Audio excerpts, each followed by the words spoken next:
नमस्कार दोस्तों, मैं गुलशन कुमार हमारे चैनल हिस्टोरिकल टीचर्स में आपका स्वागत है। तो दोस्तों, इस वीडियो में हम विश्व विजेता सिकंदरा के बारे में कुछ जानकारियाँ देंगे। सिकंदर महान एक महान योद्धा था जो पूरी दुनिया को जीतने का सपना देखा था। सिकंदर महान का जन्म 356 बीसी पूर्व यूनान में हुआ था। सिकंदर इतिहास का सबसे कुशल और वीर योद्धा माना गया था। अपनी मृत्यु तक वह स्तनन भूमि को जीत चुका था, जिसकी जानकारी केवल प्राचीन ग्रीक लोगों को ही थी, इसलिए उसे विश्व विजेता के नाम से भी जानते थे।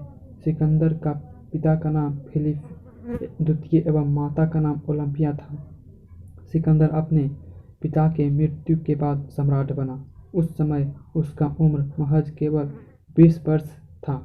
उसके पिता के एशिया माइनर जीतने की इच्छा पूरी करने के लिए सिकंदर ने एक विशाल सेना तैयार किया।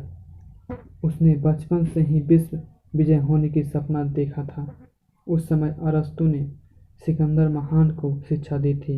उन्होंने अनेकों युद्ध जीतकर एशिया माइनर भी जीत लिया। बाद में सीरिया को पराजित कर ईरान, मिस्र, फिलिपींस आदि देशों को भी पराजित कर दिया। उन्होंने अलेक्जेंड्रिया नामक एक शहर बसाया। वहाँ उन्होंने एक विश्वविद्यालय भी बनवाया था। कहा जाता है कि उस समय पूरे क्षेत्र में फारसी साम्राज्य का राज्य था। फारसी साम्राज्य सिकंदर के साम्राज्य से कई गुना बड़ा था। तब भी सिकंदर ने फारसी साम्राज्य को पराजित किया। फिर वहाँ के स्वयं राजा बन गया। वहाँ के प्रजा को खुश करने के लिए वहाँ के राजकुमारी रुखसाना से शादी कर ली। यूनानी शासक सिकंदर ने भारत पर आक्रमण 326 ईसा पूर्व में किया और पंजाब के सिंधु घाटी तट पर आ पहुँचा। भारत में आक्रमण के समय चाणक्य तक्षशिला में अध्यापक थे।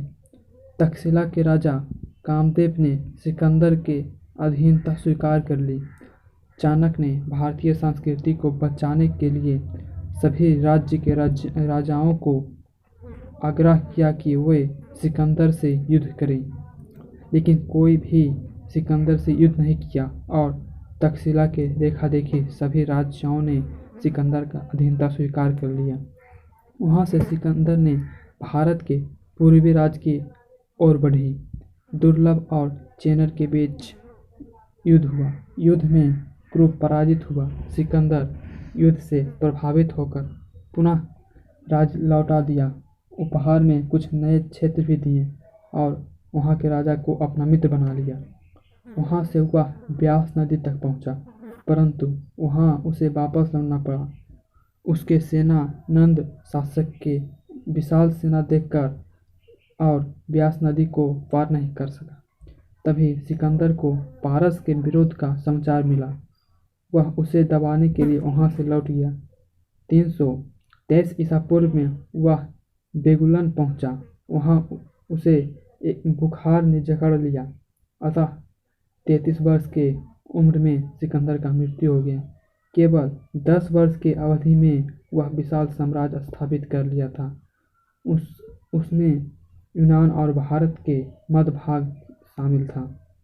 कहा जाता है कि जब सिकंदर का जन्म हुआ था तब डायन के मंदिर में आग लग गया था, जो उस समय 7 अजूबों में से एक था। सिकंदर के जन्म का अपशगुन मानकर ज्योतिषियों ने यह बताया कि एशिया को खत्म करने वाला ताकत का जन्म हो गया है। सिकंदर के बचपन से ही विशाल शासक होने का पता चल गया था। सिकंदर की मृत्यु के बाद उसका शरीर को ले जाया जा रहा था, तब सिकंदर के दोनों हाथ बाहर निकले थे। वह पहले ही कहा था कि जब मेरी मृत्यु हो जाए तो मेरी हाथ बाहर ही रखना। सिकंदर चाहता था कि मेरा हाथ बाहर रहे, दुनिया को यह भी पता चले कि उसने पूरी दुनिया जीतने चाहा। जिसने अपने हाथ भर लेना चाहा, वह भी खाली ही जाता।